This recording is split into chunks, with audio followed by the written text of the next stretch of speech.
예, 오늘 1776의 정신이랑 그리고 한국 교회에 대해서 이야기를 하고 싶은데요. 1776 하면은 여러분 아시나요? 1776은 뭘 말할까요? 1776년을 말하는데 미국이 독립선언을 한 해이죠. 그래서 1776의 정신, The Spirit of 76라 그러면은 미국에서는 다 알아들어요. 미국에서는 학교에서도 많이 배우고 Spirit of 76라는 유명한 노래도 있고 유명한 그림도 있고 합니다.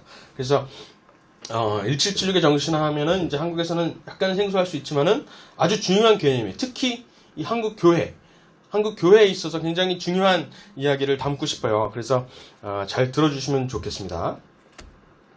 일단 왜 1776이냐 라고 했을 때 결국에는 아까 이제 목사님도 말씀하셨지만은 이 한국뿐만 아니라 전 세계에 사실은 기독교를 반대하는 움직임이 계속되어 왔어요. 지금 이제 약간 두드러지고 한국교회가 이제 알아차리는 듯 하지만 오늘 아침에 혹시 문자 받으셨나요, 여러분? 어디에서 확진자가 발생했으니 조심하세요. 아주 필요한 문자죠. 근데 교회 모임 등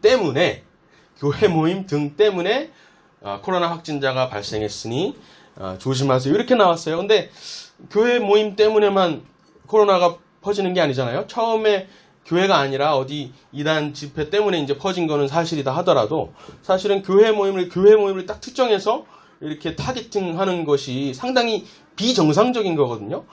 제가 미국에서 있다가 왔는데 미국에도 교회 모임은 다 멈췄어요. 미국에도 교회 모임은 다 멈췄는데 교회는 맨 마지막에 최후로 이제 멈춘 겁니다. 제일 처음에는 카지노를 닫았고요. 그 다음에 유흥시설을 닫았고 그리고 식당까지도 다 닫았어요. 모든 식당. 그래서 뭐 쇼핑몰이고 다 닫은 다음에 그래도 이제 퍼질 위험이 있으니까 10명, 교회라고 특정한 게 아니라 10명 이상의 모임을 다 금해라. 라고 해서 이제 교회도 자연스럽게 문을 닫기 시작한 건데, 문을 닫은 게 아니라 계속 온라인 예배가 됐죠. 10명 이상의 모임을 멈춰라 하고 난 그 주에, 대통령이 보란 듯이, 백악관에서 온라인 예배를 드렸습니다. 그러니까 예배를 계속해서 지속하라는 그 메시지를 계속해서 던지고 있는데 한국은 반대로 교회를 가장 먼저 타겟팅을 해서 닫으라고 했죠. 이게 이제 그 한국의 정치인들이나 어떤 지자체 분들이 일부러 그러시는지는 모르겠어요. 그렇게는 이제 생각은 안 해요. 악의적으로 뭐 교회를 파괴할 거야 이렇게 생각하시는 않겠죠. 또 다 보면은 다 집사님들이고 장로님들이고 하세요. 그렇기 때문에 그런 의식을 가지고 하신다고는 할 수 없겠지만은 어떤 교회를 능멸하고 교회를 비하하려는 그런 문화가 우리 대한민국과 여러 나라에서 지금 있는 겁니다. 동성애가 퍼지는 것도 사실은 마찬가지죠. 창조 질서를 역행하는 그런 움직임이 계속되고 있는데 그래서 1776의 정신이 중요합니다.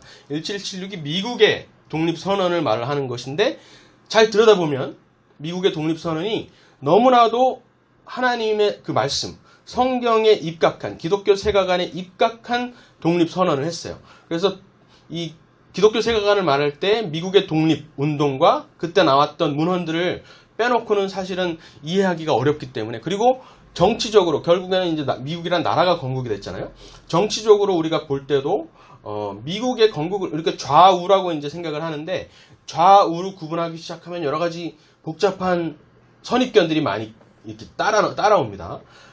좌우로 나누면은 프랑스 혁명에서 시작되었다 그러는데 우쪽에 있던 사람들은 이 왕을 보존하기 위한 왕당파 혹은 지롱드파라 그래서 변화는 하는데 변하긴 변할 거야. 사회는 진보할 건데 좀 천천히 가자. 극단적으로 가지 말고 천천히 가자. 그 말은 무슨 말이에요? 좌나 우나 같은 지향점을 가지고 있다는 말이잖아요. 근데 그거는 아니거든요. 우리 기독교인으로서는 분명히 좌우를 떠나서 좌우의 문제가 아니라 하나님의 나라를 이 땅에 어떻게 해서든 하나님을 섬기고 예배하는데 그래도 그나마 편한 그런 정치 체제가 무엇인가 이거를 연구해야지 기독교인이라고 해서 좌파나 우파가 되는 것이 아니거든요. 그래서 좌우를 구분하고 어떤 이런 진영 논리로 따지기 시작하면은 상당히 복잡한 문제가 생기고 오해가 많이 생기는 경우가 있어요. 보수와 진보라고 말해도 마찬가지예요. 보수라는 단어를 사전에 찾아보면 뭐라고 돼 있죠? 전통을 고수한다라고 돼 있는데 전통을 고수하려고 하는 것이 아니에요. 우리 기독교 입장이. 뭐 우리나라의 전통이라 그러면 조선시대인가요? 그럴 수가 없잖아요. 왕을 보존하는 것도 아니고 같은 지향점을 가지고 가되 우린 천천히 가자. 너무 막 피 흘리고 이러지 말고 천천히 자연스럽게 가자라는 것이 아닙니다. 기독교가 해야 되는 것은 분명히 우리가 지켜야 할 가치가 있고 또 나아가야 할 방향이 있어요. 그것이 세상의 그것과 다르다는 것을 깨달아야 되는데 보수 진보라고 하면 문제가 많고 좌우라고 해도 문제가 많습니다. 그래서 저는 1776의 정신과 1789의 정신이라고 나눠봤어요. 1776은 미국 독립선언이고요. 1789는 여러분 아시는 프랑스 혁명이라고 했습니다. 미국하고 프랑스를 딱 대조해가지고 미국이 좋아라고 말하는 게 아닙니다. 미국이 건국된 그 정신을 말하는 것이고 프랑스 혁명 당시에 교회를 파괴하려 했던 그 정신을 말하는 것입니다. 미국 안에도 1789의 정신이 만연하고 있고요. 아직까지도 그렇고 있고 한국에도 1776의 정신과 1789의 정신이 거치 세계관 싸움이라고 할 수 있죠. 그리고 아까 말씀하신 홍콩에서도 1776의 싸움과 1789의 싸움이 계속되고 있습니다. 그래서 1776의 정신이 과연 무엇을 말하는지 정말 성경에 입각한 건국이었을까를 한번 하나하나 탐구해 보고요. 1789 프랑스 혁명에 대해서도 이것이 정말 교회를 파괴하려는 것이었을까를 한번 보겠습니다. 그리고 이게 한국 교회랑 무슨 상관인가? 한국은 뭐 전통으로 따지면 유교 전통 혹은 뭐 불교가 더 강한가요? 기독교도 어느 정도 있지만은 그렇게 한국 정치에도 혹은 한국 기독교에게도 적용이 되는 말일까도 한번 이야기를 해볼게요. 일단 1776의 정신은 여러분 다 아시는 메이플라워호를 타고 1620년에 플리머스에 이렇게 도착을 합니다. 이분들 다 당연히 기독교인들이었고 기독교인들 중에서도 영국 성공회를 더 이상 못 참겠다. 영국 성공회가 뭐죠? 왕과 교회가 결탁을 해서 성공회 하면은 뭐 카톨릭하고 비슷해요. 그 양식을 보면은 모든 설교문이나 기도문이 다 적혀 있어요. 그래서 그거를 읽고 성도가 함부로 감히 성도가 성경을 혼자서 읽고 하나님 앞에 이렇게 얘기하지 않습니다. 가톨릭이 그런 것처럼 목사를 통해서 성직자를 통해서 말씀을 대언을 받는 거예요. 그래서 직접 성경을 읽는 경우가 거의 없습니다. 당시에는 1620년도에는 성경을 영국에서 뭐라 그랬냐면은 chained Bible, 사슬이 묶여 있는 바이블이라 그랬어요. 왜일까요? 이 강대상에 엄청나게 큰 성경이겠죠? 그 성경이 딱 체인으로 묶여 있는 거예요. 여기를 떠날 수 없다. 이거 개개인이 가져가가지고 어디 성경을 함부로 해석을 해? 목사님 혹은 성직자가 해석을 해야지. 혹은 왕이 해석을 해야지 라고 하면서 성경을 체인드 바이블이라고 부를 정도로 개개인이 물론 종교개혁을 통해서 영어로 번역도 되기도 하고 뭐 독일어로도 번역이 됐지만은 아직까지 성공회에서는 성경을 하나님의 말씀을 교회라는 틀 혹은 정치와 교회가 결탁되어 있는 그 틀에다가 묶어 놓으려고 그랬어요. 그러니까 실제로 개혁이 안 된 상태죠. 개혁주의 정신이 확실하게 들어가지 않은 상태죠. 개혁주의 정신은 결국 뭐라고 했어요? 코람데오. 각 개인이 하나님 앞에 서서 직접 회개하고 하나님 말씀을 받는 이 교통하는 것이 개혁주의 신앙이라고 할 수 있는데 그게 이제 전혀 안 되어 있는 겁니다. 거기에 불만을 느낀 퓨리탄들이 이제 불만을 느끼고 여기서 더 이상 같이 못하겠다 해서 미국으로 건너온 겁니다. 실제로 핍박도 있었고요. 그래서 미국에서 정착을 해서 이제 나라를 사람들이 이제 많이 불안하기 시작하는데 영국에서 그래도 계속해서 이 미국 땅을 지배를 했습니다. 식민지라 그래서 13 컬러니 13개 주가 막 부흥을 했어요. 13개 컬러니라 그래서 영국의 법을 따랐습니다. 근데 이제 사람들이 조금씩 불만을 가지기 시작하죠. 미국 사람들은 영국의 누구를 위해서 투표를 하거나 대표를 받지를 못해요. 영국 정치에. 그런데 영국한테 계속 세금을 내는 거예요. 그래서 taxation without representation. 우리는 보호받지도 못하고 우리의 의견을 대의하지도 못하는데 정치에 우리는 계속 세금을 낸다. 이거는 뭔가 불공정하다라고 사람들이 깨닫기 시작합니다. 특히 여러 가지 미국에서 재배되는 모든 곡식과 미국에서 나오는 모든 생산물에 대해서 세금을 매기기 시작했어요. 그런데 가장 미국인들을 분노하게 했던 것은 이거 더 이상 못 참겠다라고 했던 것은 바로 인지세라 그럽니다. 인지세. 뭐냐면은 미국에서 생산되는 미국에서 인쇄물, 미국에서 종이뿐만이 아니라 미국에서 프린트하는 모든 프린트물에다가 영국의 도장을 찍어야지 팔 수가 있는 거예요. 그게 찍혀 있지 않으면은 유통이 안 되는 겁니다. 그거는 뭐죠? 사람들의 생각, 먹거리뿐만 아니라 사람들의 생각마저도 통제를 하겠다는 겁니다. 사람들의 생각, 그 당시에 사람들의 생각은 사람들이 프린트하는 거는 거의 대부분이 교회에서 프린트하는 겁니다. 교회에서 설교문을 프린트해서 나누거나 이런 거거든요. 거기에 다 영국 도장을 찍지 않으면 유통을 못 시켜버린다 그러니까 신앙의 자유가 딱 신앙의 자유 때문에 미국에 건너왔는데 그 신앙의 자유와 스스로 생각할 수 있는 어떤 누군가의 승인을 받아서가 아니라 스스로 생각할 수 있는 그 자각 능력을 저해하려고 하는 것에서 미국인들이 분노하기 시작한 거예요. 그래서 그게 1765년인데 거기에 그때부터 사람들이 이제는 독립을 해야 되겠구나. 더 이상 영국의 지배를 받는 것보다는 독립을 해서 건국을 해야지만 우리가 원하는 나라의 방향을 만들 수가 있겠구나라고 생각을 합니다. 그래서 1770년대부터 사람들이 조금씩 도모하기 시작합니다. 사실상 자살 행위나 마찬가지였어요. 너무나 미국은 배 한 척도 없었습니다. 영국군에 다 지배를 받고 있는 상태였고 영국군이 실제로 곳곳에 자리를 차지하고 있었기 때문에 이 어마어마한 제국을 상대로 독립을 선언하고 독립을 성공할 것이라고는 생각을 못했어요. 그렇지만은 차라리 자유를 뺏기니 차라리 죽겠다라고 하면서 이제 독립을 조금씩 생각하기 시작합니다. 그래서 처음으로 13개 주의 대표가 처음으로 모인 것이 1774년입니다. 대륙회의, Continental Congress라고 해서 대륙회의에서 이제 처음으로 모이는데 그때 모이자마자 가장 처음으로 한 것이 기도입니다. 우리나라 오늘이죠. 5월 30일 72년 전 오늘 무슨 일이 있었죠? 한국에서 처음으로 국회가 열렸어요. 몇 주 전 5월 10일 날 처음으로 투표가 열리고 그죠? 투표를 해서 사람들이 뽑혔잖아요. 한 189명인가? 뽑혀서 이 사람들이 처음으로 이제 모여서 첫 세션을 합니다. 그때 이승만 대통령이 뭐라 그러셨죠? 여러분 아시죠? 자, 우리가 여기까지 온 것은 우리 사람의 힘으로 된 것이 아니라 하나님의 도우심으로 된 것입니다. 그래서 이 세션을 시작하기 전에 기도하지 않고는 시작할 수가 없습니다. 감사 기도를 드린 다음에 시작을 하겠습니다. 이 말을 해요. 뽑힌 한 100몇 명의 그 의원들이 다 기독교인들이 아니었어요.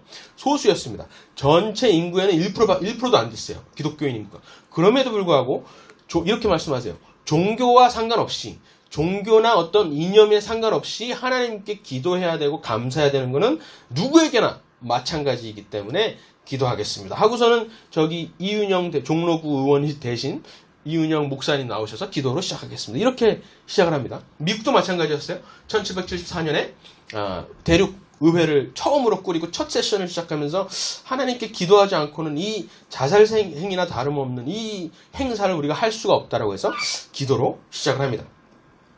그러면 어떤 가치, 이렇게 기도를 하고 이제 2년 동안 연구를 해서 독립선언문을 쓰게 되는데요.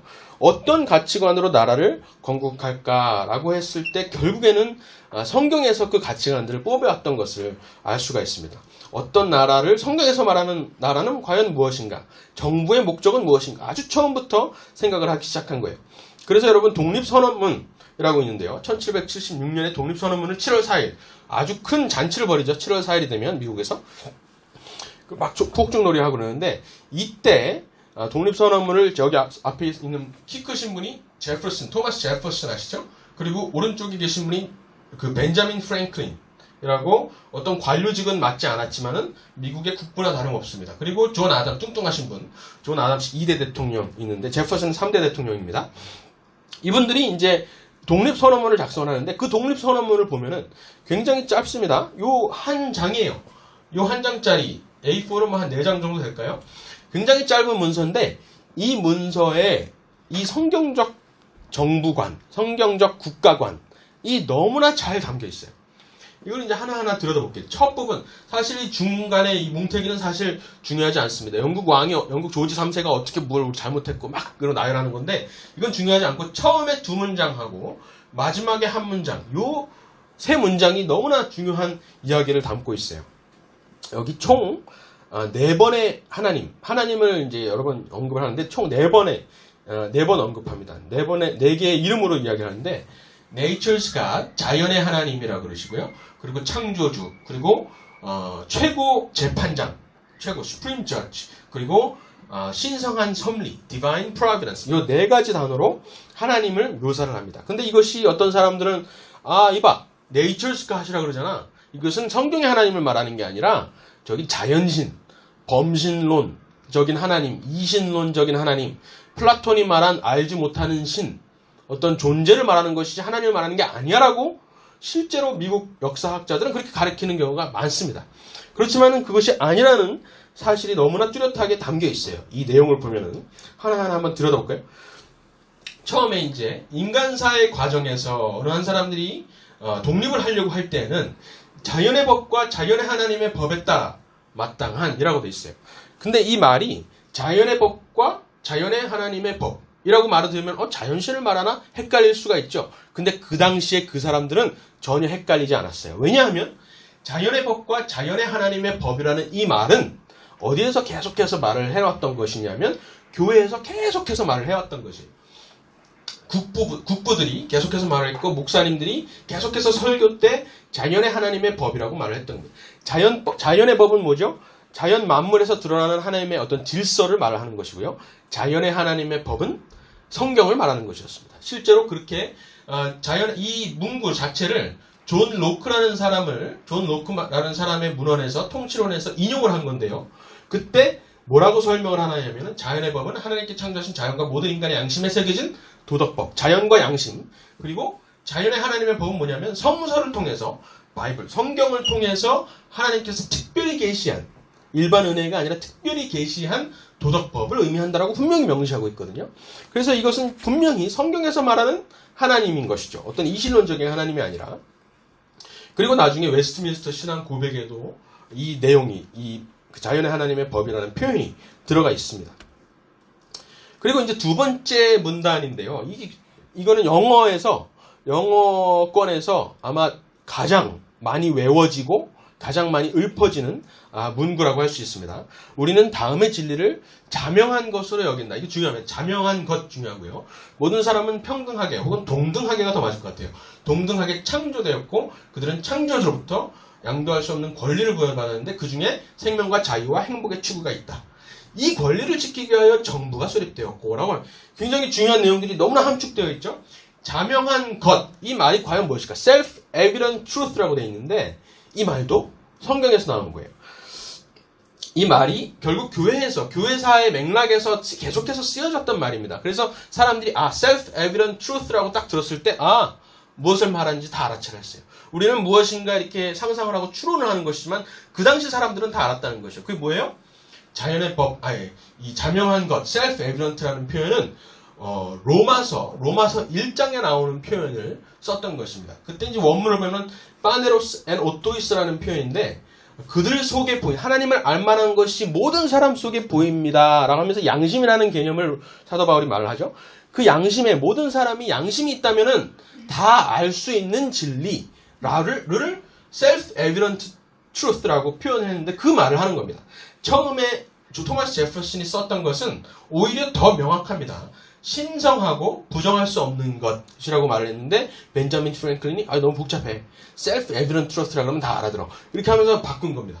그래서 이 표현도 결국 성경에서 나왔다는 것을 알 수가 있어요.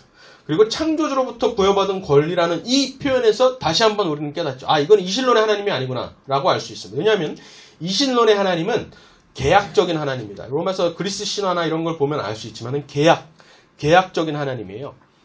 어떤 전지전능하신 하나님이 아니라 계약적인 하나님이고 사람과 사람 간의 어떤 지켜야 하는 도를 말하는 것이지 인간보다 위에 있고 인간보다 위에 있으면서도 인격적인 어떤 하나님께서 우리한테 부여해 주시는 그런 법을 말하는 게 아닙니다. 그런 도덕을 말하는 게 아닙니다. 그런 권리를 말하는 게 아니에요. 실제로 이 도덕, 이 권리를 뜻하는 것은 도덕을 말을 하세요. 이 미시파트라는 원어를 보면 또 그렇게 되어 있습니다. 나중에 한번 이 말씀들을 찾아보시면 좋습니다. 이 말씀들에 다 권리라는 표현이 성경에 어디 들어가 있나 찾아놓은 것인데 이것은 사람과 사람 간의 계약을 뜻하는 권리가 아니라 하나님이 주신 권리를 표현하는 것이었습니다. 그리고 여기서 아주 중요합니다. 우리 미국 정부를 세워야 되는데 미국 국가를 세우는데 국가의 목적을 이야기하는 것이에요. 국가의 목적은 어디 있다? 하나님께서 주신 권리를 보존하기 위해서 존재한다라고 분명히 말하는 겁니다. 하나님의 주신 권리를 보존하기는커녕 하나님께서 주신 권리를 자꾸 파괴하고 역행하려고 한다면은 그 정부의 목적은 사라지죠. 그 정부에 대해서는 저항을 해야 되는 것이 그리스도인으로서 마땅하다는 것을 이야기하고 있어요. 영국의 정부는 지금 조지 3세는 하나님께서 우리에게 각자에게 부여하신 그 권리가 있는데 그 권리를 행사하지 못하도록 막고 있어요. 정부의 목적을 다하지 못하고 있습니다. 오히려 역행하고 있어요. 그래서 우리는 영국 왕에게 저항해야 하는 것이 당연하고 우리가 하나님의 뜻에 따른 또 다른 나라를 세우는 것이 당연하다라고 말을 하고 있는 겁니다. 그리고 마지막 문단, 결론 부분에 그냥 거기에서 끝나지 않습니다. 결론 부분에 우리가 이렇게 독립을 선언하오니 결국 세상 최고의 재판장께 호소합니다. 그리고 하나님의 섭리에 우리의 행사를 위탁합니다라고 부탁하면서 이 독립선언문이 끝이 납니다. 이것도 이 최고의 재판장, 이건 창세기에 나오는 표현이고요. 이 divine providence라는 것도 이사야서에 나오는 표현입니다. 정말 당시에 그 사람들이 이 독립선언서에 서명한 사람들이 56명이고요. 그리고 이제 그 당시에 뭐 몇백만 명, 250만 명 정도가 살았습니다. 미국에. 정말 근데 그 사람들이 정말 성경을 그렇게 바삭하게 알았을까? 이것도 한번 생각해 볼 필요가 있어요. 근데 실제로 미국 그 당시 사람들은 정말 한 명도 빠짐없이 어떤 책보다 성경을 가장 많이 읽었다는 것을 분명히 알 수가 있습니다. 당시에 아까 1776년이라고 그랬죠? 그러니까 1730년 전부터, 15년 전부터 1805년까지, 1700년대 말에 나라가 건국이 됐으니까 이때 딱 독립건국 시기, 미국의 독립건국 시기에 사람들이 무슨 얘기를 가장 많이 했을까? 그리고 정치 문헌들을 쭉 연구를 해봤어요. 누구를 가장 많이 인용을 했을까? 미국의 건국 이념은 어디에서 왔을까라고 사람들이 고민을 했을 때 가장 많이 나오는 사람들 여러분 아시죠? 몽테스키웨, 그죠? 몽테스키웨도 있고 또 존 로크라고 있습니다. 존 로크 아까 말씀드렸고 블랙스톤이라고 영국의 법 철학자가 있어요. 이 사람들을 가장 많이 인용을 했다. 실제로 존 로크가 이렇게 말했어라고 이제 써 있는 겁니다. 정치 문헌에 당시 문헌에 보면은. 그런데 성경을 모르는 사람들이 보니까 그랬던 거예요. 성경을 아는 사람들이, 성경을 아주 바삭하게 아는 사람들이 이 당시에 15,000건이나 되는 문서들을 보니까 이거 어디서 많이 봤던 그 문구인데? 라고 해서 보니까는 성경에서 따온 겁니다. 이런 식으로 존 로크나 블랙스톤이나 몬테스큐에가 아니라 성경에서 따온 그 문구들을 다 찾아가지고 거기다가 몇 장 몇 절, 어디 몇 장 몇 절을 다 달아봤어요. 그랬더니 몽테스큐에나 블랙스톤이나 존 로크를 인용한 것보다 훨씬 더 압도적으로 많은 숫자가 성경을 인용했다는 것을 분명하게 알 수가 있었다는 것이죠. 특히 신명기와 출애굽기와 로마서를 가장 많이 인용을 했는데요. 그러면 출애굽기는 모세오경이니까 모세가 쓴 것이죠. 인물로 따지면은 모세를 인용한 것이 존 로크를 인용한 것보다 2배가 더 많고요. 사도 바울, 그러니까 로마서나 그 바울 서신들을 인용한 것이 몽테스큐에를 인용한 것보다 3배가 많습니다. 그런 식으로 성경을 거의 다 대부분 성경에서 이 정치 원리와 미국의 건국 명분을 가져왔다는 것을 알 수가 있어요. 나중에 2대 대통령이 되는 존 아담스는 이렇게까지 말을 합니다. 성경이 가장 리퍼블리칸 북, 가장 공화주의적인 책이다. 이렇게 말해요. 미국은 민주국이 아니라 공화국이라고 본인들이 말하잖아요. 공화주의 그 정신이 성경에서 왔다라고, 성경에서 있다고 말을 하는 거예요. 그 당시에 사람들이 가지고 있었던 성경은 여러분 다 아시는 킹 제임스 성경이 있었지만은 그 전에는 또 뭐가 있었냐면 제네바 성경이라고 있었습니다. 제네바 성경을 실제로 그 메이플라워를 타고 가지고 들고 온 성경이 제네바 성경인데 이것이 최초의 장절 구분 있잖아요. 장절 구분을 최초로 한 성경이라고 아시면 돼요. 그리고 최초로 주석이 달려있어요. 성경 본문 외에 주석이 달려있는 최초의 성경입니다.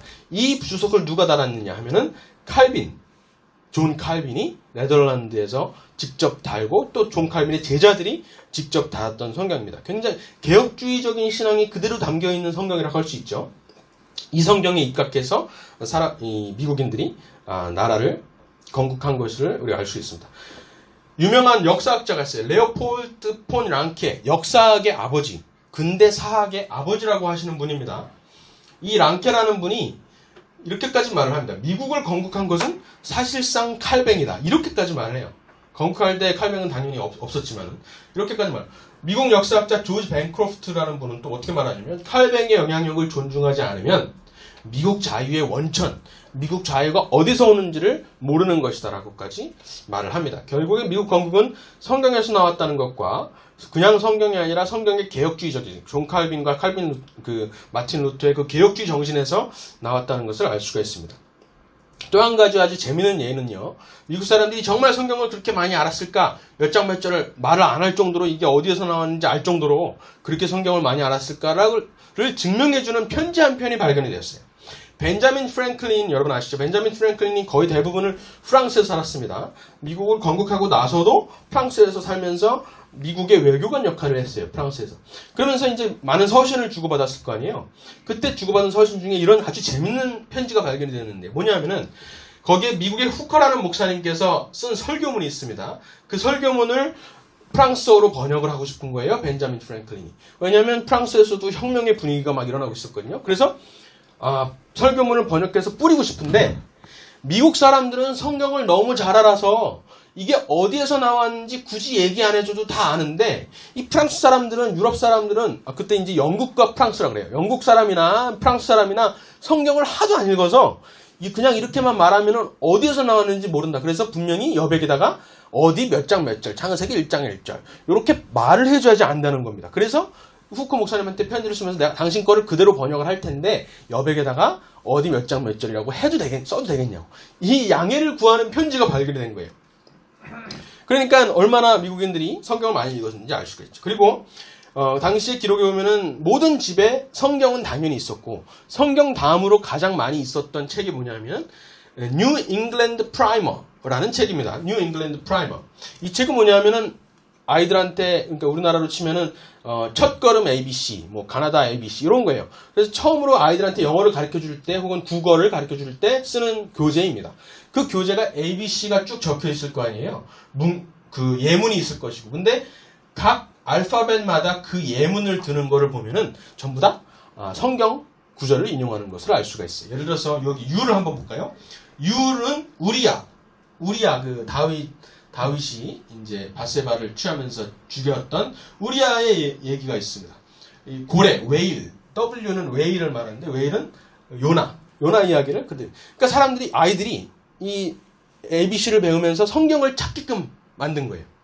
그 정도로 미국에는 기독교 어떤 종교적인 의미의 기독교가 아니라 완전히 사회 문화적으로 성경의 그 의식이 그대로 배어 있었다는 것이죠.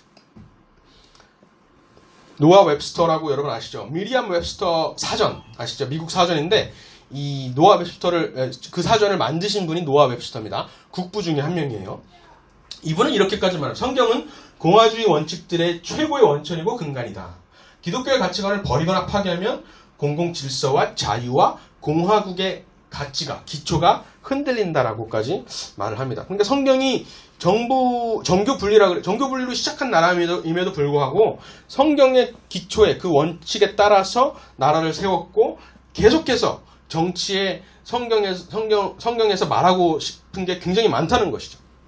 그리고 결국 독립을 한 다음에 가장 먼저 그 결의안을 의회에서 이제 결의안을 할 거 아니에요. 가장 먼저 결의를 했던 것 중에 하나가 뭐냐면은 우리가 영국에서 성경을 수입하지 말고 미국에서 자체로 성경을 프린트하자라고 한 게 가장 처음으로 했던 그 의회의 결의 중에 하나였어요.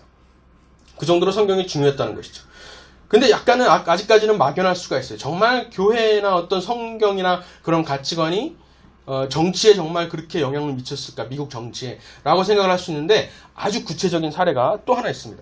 미국의 민주주의의 아버지, 미국 민주주의의 아버지 하면 Father of American Democracy라고 한번 구글에다 치시면은 이 사람이 나와요. 토마스 후커라는 목사님인데 토마스 후커는 목사님이었습니다. 코네티컷 주를 개척하신 목사님이에요. 이분이 아까 이제 메이플라워를 타고 1620년에 미국에 왔다 그랬잖아요. 전부 다 청교도입니다. 전부 다 청교도고 굉장히 개혁주의적인 생각을 가지고 있어요. 그렇지만은 모든 사람들이 투표를 해서 지도자를 뽑는다는 그 개념, 민주주의의 개념은 아직까지는 가지고 있지 못했어요. 그 말은 사실은 굉장히 위험한 발언이었습니다. 왜냐하면 당시에 일하지 않으면 먹지도 마 하면서 독재를 하고 있었거든요. 하나님의 성경에 입각한 독재를 운영하고 있었는데 거기에서 지도자는 우리가 하지 말고 목사가들이 하지 말고 저기 사람들이 직접 뽑게 해보자 라고 말을 하는 거는 굉장히 위험한 발언이죠. 그래서 이 토마스 후커 목사님이 자꾸 그런 주장을 하니까 쫓아내버려요. 아유, 그런 너무 위험한 발언도 자꾸 하지 마시고요. 목사님 그러실 거면은 목사님 성도들만 데리고 저기 가서 따로 사세요. 이렇게 말한 겁니다. 그래서 이 플리모스에서 쫓겨나가지고 토마스 후커 목사님하고 한 100명의 성도들이 쫓겨나서 코네티컷 주, 그때는 주가 아니죠. 어디 지방에 와서 새롭게 공동체를 시작합니다. 그게 이제 나중에 코네티컷 주가 되는 거예요. 그래서 코네티컷 주의 별명이 아직까지도 뭐냐면은 헌법주입니다. 헌법주. 여기에서 이 1636년에 쫓겨나가지고 1638년 아직까지도 한 100명 좀 넘을 거예요. 인구가. 그 사람들을 모셔놓고 이 정도 되는 공간이겠죠. 여기서 설교를 합니다. 근데 그 당시 뉴 잉글랜드에서 가장 유명한 가장 중요한 설교라고 하는 설교를 합니다. 그 내용의 본문이 뭐였냐 하면은 신명기 1장이에요. 신명기 1장. 신명기 1장 내용 여러분 아시나요? 모세가 40년 광야 생활을 마치고 마지막으로 이스라엘 사람 자기는 알아요. 자기는 요단강을 건너서 가나안 땅을 못 보고 죽게 될 것이라는 걸 압니다. 굉장히 마음 아픈 순간이 그 순간에 3편의 설교를 하는데 첫 번째 설교를 시작하는 그 부분이에요. 그때 뭐라 그러냐면 내가 너희들을 너무나 말 안 듣고 거역하는 하나님을 거역하는 너희들을 데리고 40년 동안 이렇게 이끌어 왔는데 어떻게 내가 40년을 성공할 수 있었을까? 어떻게 여기까지 올 수가 있었을까를 설명하는 겁니다.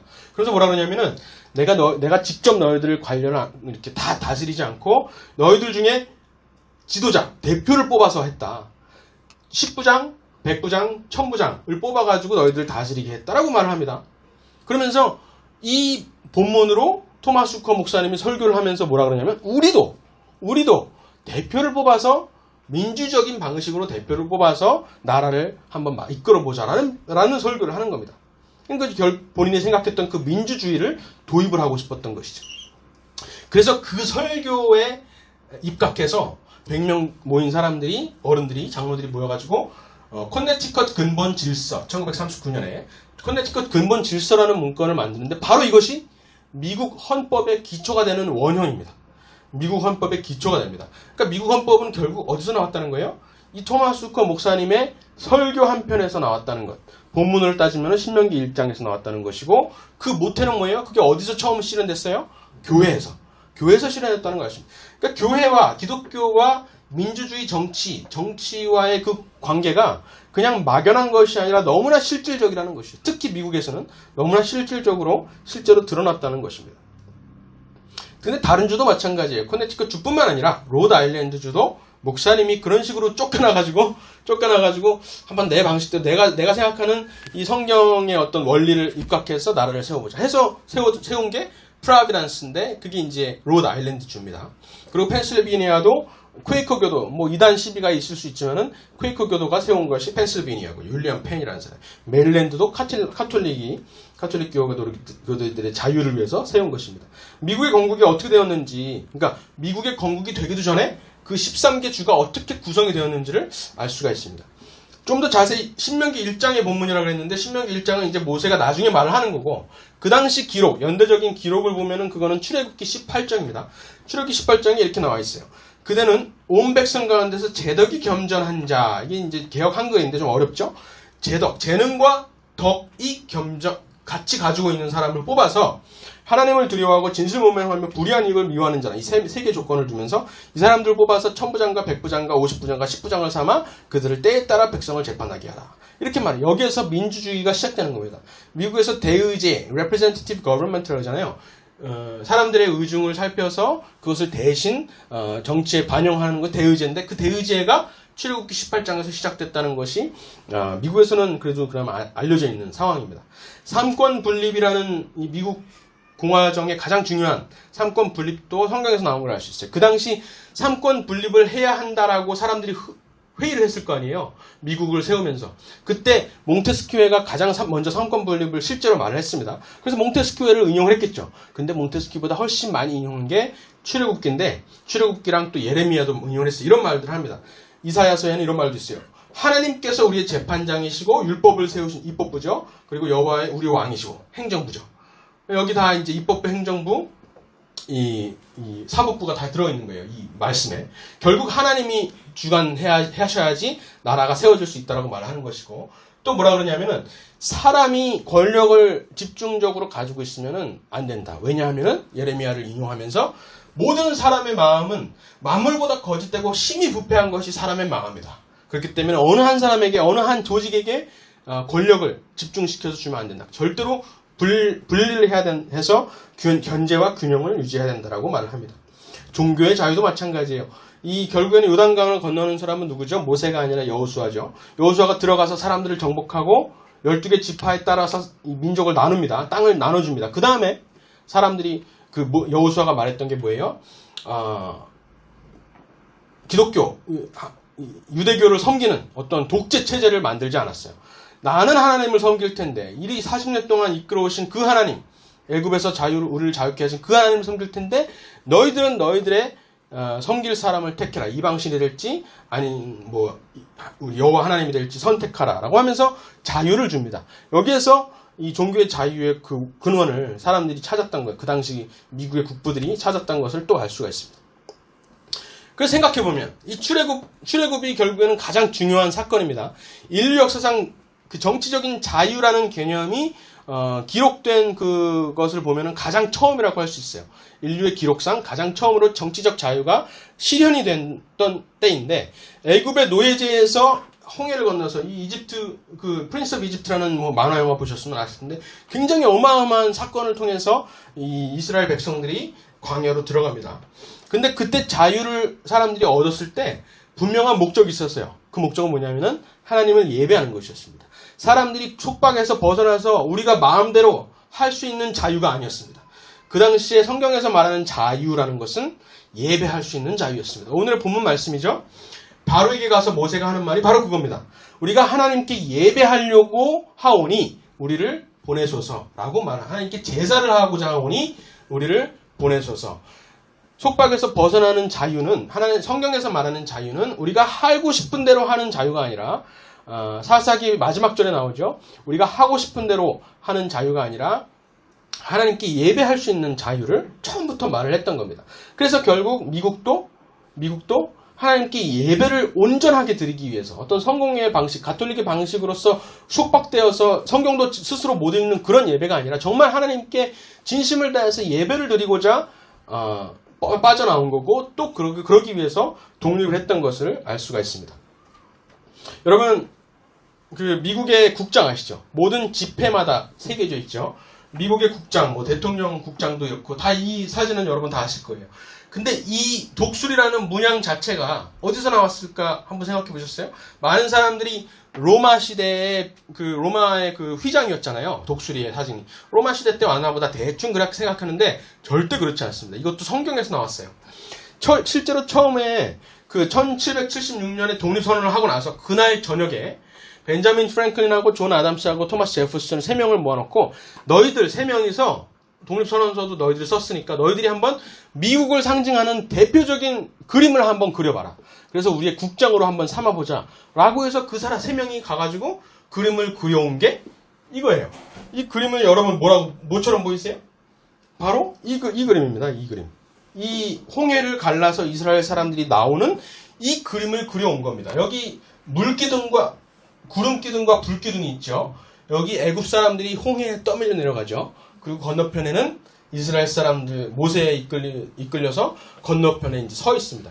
그러니까 이스라엘의 출애굽 사건을 미국의 상징이라고 미국 사람들은 그 당시에 생각을 했다는 것이죠. 근데 이게 왜 이제 독수리가 되었을까라고 생각을 해보세요. 6년이 걸립니다. 그날 이제 가져온 그림은 이건데 너무 복잡한 거예요. 그림이 나라의 국장으로 쓰기엔 너무 복잡해. 너무 많은 요소가 들어가 있어. 그래서 이거를 딱 하나의 그림으로 표현을 해야 되는 거예요. 그래서 그걸 6년이나 걸립니다. 그때 결론이 나온 게 독수리인데 왜 독수리가 되었느냐라고 하면 또 성경에서 찾을 수가 있습니다. 내가 애굽 사람에게 어떻게 행하였음과 내가 어떻게 독수리 날개로 너희를 업어서 내게로 인도하였음을 보았느니라. 그러니까 출애굽 사건을 하나의 모양으로 성경에서 표현한 게 있는데 그것이 바로 독수리의 날개입니다. 독수리 날개. 그래서 독수리가 저렇게 그림을 그렸고 그게 확정이 돼가지고 지금의 모양이 된 것입니다. 얼마나 성경에 입각해서 나라를 세우려고 했는지를 우리가 알 수가 있죠. 여러분 이제 이분은 이제 네타냐후 이스라엘 총리입니다. 이분이 이제 여러분 이 사진 뉴스에서 많이 보셨을 거예요. 영화가 이 중간 통로를 건너와서 여기서 이제 연설을 하시는 것이죠. 그래서 연설 중간에 이 문, 저기가 들어온 문의 위를 가리키면서 저기를 보라고. 그러면서 저것 때문에 우리나라, 그러니까 이스라엘과 미국의 뿌리가 같다는 것을 알 수가 있다라고 말을 합니다. 여기 누가 그려져 있었을까요? 모세입니다. 모세가 가장 미의회 가장 중앙에 가장 중요한 위치에 모세가 그려져 있다는 것을 이 나타냐후 총리가 알고서는 딱 거기를 지목하면서 말을 했던 겁니다. 당신네들의 뿌리와 우리의 뿌리는 결국 같은 곳에서 나왔다. 그것은 뭐예요? 유대 기독교 가치관을 말하는 겁니다. 그렇게 나라를 세워놓고 선서를 할 때도 이 성경에다가 손을 얹고 대통령 취임 선서를 하시죠. 그리고 성경에다가 마지막에 입을 맞춥니다. 다 조지 워싱턴이 즉흥적으로 한 행동입니다. 그렇게 하고 지금 이제 관행이 돼버렸죠. 그리고 나서 취임 연설 할 때도 우리나라를 이승만 대통령과 비슷해죠. 우리나라를 이제 세웠는데 하나님께 경외하고 하나님께 감사하는 것을 빼먹으면 안 됩니다라고 선언을 그 내용이 주된 그 취임 선서를 하시고 전부 다 끝나고 나서 그 당시 모여있던 수백 명의 사람들이 그 필라델피아 어디 교회에 가서 다 같이 예배를 드립니다. 그러니까 교회가 얼마나 나라의 건국에 있어서 중추적인 역할을 했는지를 미국을 건국하면서 중추적인 역할을 했는지를 알 수가 있습니다. 그리고 그 해 4월 달에 이제 취임 선서를 하고 그 해 10월 달에 이 감사의 날 땡스기빙이라고 그러죠. 땡스기빙 추수감사절이라고 알고 있지만은 그 감사의 날을 선포를 합니다. 그러면서 말씀하시는 것은 하나님께 간구하는 것은 모든 국가의 의무라고 분명히 이제 워싱턴이 말을 합니다. 그리고 두 번째 대통령 존 아담스가 되어서는 감사의 날 11월 달 가을에 있는 감사의 날로는 부족한 거예요. 왜냐하면 존 아담스가 대통령 되고 나서는 굉장히 많은 위기에 봉착하게 됩니다. 예를 들어서 프랑스랑 막 전쟁도 하게 되고 영국과 전쟁을 더 심하게 되고 해서 굉장히 많은 위기에 봉착하게 돼서 난관에 이제 다다르니까 감사하는 것도 있는 것 좋은데 간구하는 날이 필요하다. 하나님께 간구하고 금식하고 겸손하게 다시 한번 하나님께 무릎 꿇는 날이 필요하다 해서 가을에는 감사의 날을 그대로 두고 봄에 한 번 더 기도하는 날을 하자 그래서 3월 달에 이 선포를 하시죠. Day of Humility, 국가적 겸비와 금식과 기도의 날을 만들어버린다. 그게 아직까지도 지금 진행이 되고 있습니다. 5월 달에 이번 달 몇 주 전에 했죠. 미국에서도. 그래서 그렇게 기독교적인 가치관에 입각해서 세운 나라인데 가장 대표적으로 두 번의 위기에 봉착을 합니다. 어떤 위기냐 하면은 노예제예요. 노예제. 처음에 이제 아까 말씀드렸죠. 모든 사람은 동등하게 창조되었고 각각의 권리를 받았다 그랬는데 그때 제퍼슨이 말했던 모든 사람의 흑인이 포함됐을까요? 안 포함됐을까요? 당연히 포함되었습니다. 성경적 가치관에 입각한 것이기 때문에 모든 사람, 하나님의 형상을 닮은 모든 사람이 포함되어 있었어요. 그 당시에 흑인에 대해 생각을 했을까요? 안 했을까요? 했습니다. 제퍼슨 본인은 이 글을 쓰면서도 자기가 저기 버지니아 자기 농장에 있는 노예들을 생각했습니다. 기록에 나와 있어요. 그러면서 이 나라에 이렇게 흑인들을 해방시키려고 사실은 건국한 이 나라인데 아직까지도 노예들을 해방시키지 못한 자신부터 시작해서 그것을 애통해하면서 우리나라에 임할 그 진노가 너무나 무섭다라고 고백을 하는 것도 있습니다. 그래서 그때 생각을 했지만 이게 점점 심해지는 거예요. 건국을 선포하고 언젠가 우리 정신에 입각한 성경에 입각한 나라를 세웠기 때문에 노예들을 해방시킬 거야라고 생각을 했지만은 노예제가 점점 더 극심해지는 거예요. 왜냐하면은 그때 면 사업이 점점 부흥을 하는 겁니다. 전 세계에 공급하는 면이 거의 대부분 미국에서 나오고 미국이 수출하는 것의 60% 70%가 전부 다 면이었어요. 그러니까 면 사업이 끊기면은 나라가 망하는 겁니다. 그래가지고 점점 이거 어떻게 해야 되지 하면서 조금씩 사람들이 타협을 하기 시작하죠. 노예제. 북부는 어차피 다 자유가 돼. 북부는 다 자유예요. 흑인들이 노예가 아닙니다. 남부주에서만 농업이 활발한 남부에서만 있는 거니까 조금 눈을 감자라고 하면서 건국 정신을 타협하기 시작하는 거예요. 그래가지고 사람들이 이건 아니다라고 생각한 것이 이제 결국에는 기독교인들이 다시 일어나는 겁니다. 교회가 일어나서 아니야.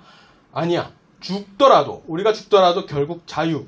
우리의 건국 정신, 모든 사람에게 동등하게 하나님 형상대로 창조된 모든 사람이 가지고 있는 동등한 권리를 지켜야 해 라고 해서 아브라함 링컨이 나온 겁니다. 아브라함 링컨이 노예 해방을 목적으로 공화당을 창립을 했어요.